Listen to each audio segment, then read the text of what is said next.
সকল কৃষ্ণ ভক্তকে প্রণাম ও স্বাগত আমার ইউটিউব চ্যানেলে। আপনারা জানেন আমরা আপনাদের জ্ঞান বৃদ্ধির উদ্দেশ্যে প্রত্যহ গীতাজির 5টি শ্লোক ও তার অর্থ সম্পর্কে আলোচনা করি আমাদের ভিডিওর মাধ্যমে। এখনো পর্যন্ত আমরা আলোচনা করেছি গীতাজির 2য় অধ্যায় শ্লোক 20 পর্যন্ত। আজ আমরা আলোচনা করব গীতাজির 2য় অধ্যায় সাংখ্যযোগের শ্লোক 21 থেকে 25 ও তার সার সম্পর্কে। তো চলুন রাধাকৃষ্ণের চরণে প্রণাম করে শুরু করি আজকের ভিডিও। শ্লোক নাম্বার 21। বেদা বিনাশিনং নিত্যং ইয়ায়েনম যমব্যয়ম কথং স পুরুষং পার্থ কংখ্যাতয়তি হান্তিকম। শ্লোকটির অর্থ, শ্রীকৃষ্ণ অর্জুনকে বললেন, যে ব্যক্তি এই আত্মাকে অবিনাশী, শাশ্বত, জন্মরহিত, অক্ষয় বলে জানেন, তিনি কিভাবে কাউকে হত্যা করতে পারেন বা হত্যা করার কারণ হতে পারেন। পরবর্তী শ্লোক, শ্লোক নম্বর 22।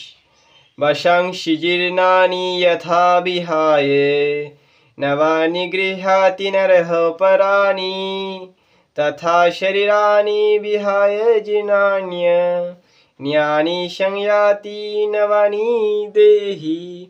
শ্লোকটির অর্থ, তিনি বললেন, মানুষ যেমন নোংরা বস্ত্র পরিত্যাগ করে অন্য বস্ত্র ধারণ করেন, আত্মাও তেমন এক দেহ ত্যাগ করে অন্য দেহ ধারণ করেন। পরবর্তী শ্লোক, শ্লোক নাম্বার 23। নয়নং ছিদ্রান্তি শস্ত্রাণি নয়নং দহতি পাবকং ন চেনং ক্লেদয়ন্ত্যাপো ন শোষয়াতি মারুতঃ। শ্লোকটির অর্থ, শ্রীকৃষ্ণ বললেন, আত্মা অমর, অন্যয়, তাকে অস্ত্রের দ্বারা কাটা যায় না, আগুনে পোড়ানো যায় না, জলে ভেজানোও যায় না, বা বায়ুতে শোকানোও যায় না। পরবর্তী শ্লোক, শ্লোক নম্বর 24। অছেদ্যঃ যমদাহং ইয়ামঃ ক্লেদ্যঃ শস্য এব চ নিত্যং সর্বগতং স্থাণুর অচলঃ সনাতনঃ। শ্লোকটির অর্থ, তিনি আরও বললেন, এই আত্মা অচ্ছেদ্য, অজ্ঞেয়, অক্লেদ্য, অশস্য। আত্মা চিরস্থায়ী, সর্বব্যাপ্ত ও অপরিবর্তনীয়, অচল ও সনাতন। পরবর্তী শ্লোক, শ্লোক নম্বর 25। অব্যক্তয়ং চিন্তেহং মমিকার্যং মুচ্যতে তস্মাদেবং বিদিত্যেনং নানুশোচিতুম হর্ষি।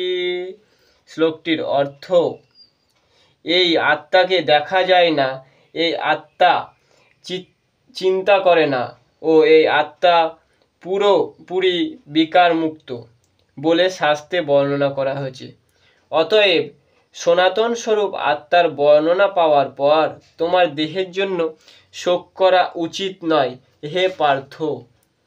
আজকের শ্লোকগুলি থেকে আমরা জানলাম শ্রীকৃষ্ণের প্রদান করা কিছু অমূল্য জ্ঞান, যার মাধ্যমে আমরা আমাদের স্বরূপকে চিনতে সক্ষম হতে পারি। শ্রীকৃষ্ণ বলেন, আমরা দেহ নয়, আমরা আত্মা, আর এই আত্মাকে অস্ত্রের মাধ্যমে কাটা যায় না, আগুনে পোড়ানো যায় না, জলে ভেজানো যায় না এবং বায়ুতে শোকানো যায় না। আরও এই আত্মাকে শাস্ত্রে অব্যাপ্য, অচিন্ত, অবিকারী বলে বর্ণনা করা হয়েছে, যার থেকে বোঝা যায় আত্মা কখনো বিনষ্ট হয় না। আর আমাদের প্রয়োজন শরীরের শোক না করে কর্তব্য কর্ম করে যাওয়া। আজকের ভিডিও এখানেই পরিসমাপ্তি। দেখা হবে পরবর্তী ভিডিওতে। রাধারানীর কৃপায় আপনাদের জীবন সুন্দর হোক। রাধে রাধে।